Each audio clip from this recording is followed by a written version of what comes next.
तुलसी गछ केवल एक साधारण गछ नुहे बरं यह हिंदू धर्म रे अत्यंत पवित्र बोली विवेचना करा जाए। एही गछ घरे सुख शांति एवं समृद्धता आनी थाए, किंतु एहाकू घरे सठिक स्थान रे रखिबा अत्यंत गुरुत्वपूर्ण।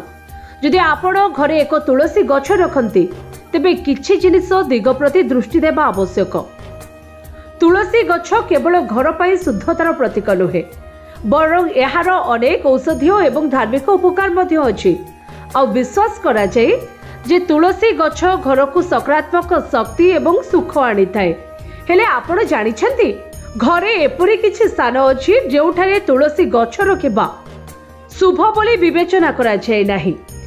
एही स्थान रे तुलसी गछ रखिबा द्वारा नकारात्मक शक्ति एवं वास्तु दोष सृष्टि होई पारे। अंधार स्थान रे तुलसी गछ लगांतु नाही। सबुबले तुलसी गछ को घरे एक उज्जवल स्थान रे रखंतु। तुलसी उद्भिद को एक अंधार स्थान रे रखिबा उचित नुहे, जेपरिक स्टोर रूम किंबा झरका नथिबा कोठरी। सेबले तुलसी सूर्य किरण आवश्यक करे, जेउ कारणरू उद्भिदर शक्ति सकारात्मक रही थाए।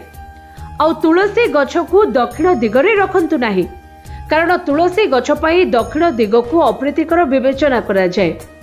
एहाकू उत्तर पूर्व दिगरे लगाइबा अत्यंत शुभ। एही कारणरू घरे सकारात्मक शक्तिर प्रभाव भल रही थाए। भगवान गणेशंक फोटो आगरे तुलसी गछ रखंतु नाही। तुलसी गछ भगवान गणेशंक चित्र किंबा प्रतिमूर्ति आगरे रखिबा उचित नुहे। वास्तु शास्त्र अनुसार यह शुभ बोली विवेचना करा जाए नाही।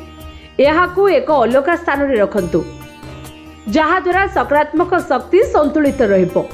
तुलसी उद्भिद को घरर छात उपरे रखिबा ठारू दूरे रुहंतु। तुलसी उद्भिद को घरर छात रे रखिबा उचित नुहे। वास्तु शास्त्री कहिबा अनुसार एहा करिबा द्वारा घरे नकारात्मक शक्ति वृद्धि पाई थाए। एहाकू छात रे रखिबा परिवर्ते एहाकू घरर प्रांगण किंबा बगीचा रे रखंतु, मिलिबो अनेक लाभ।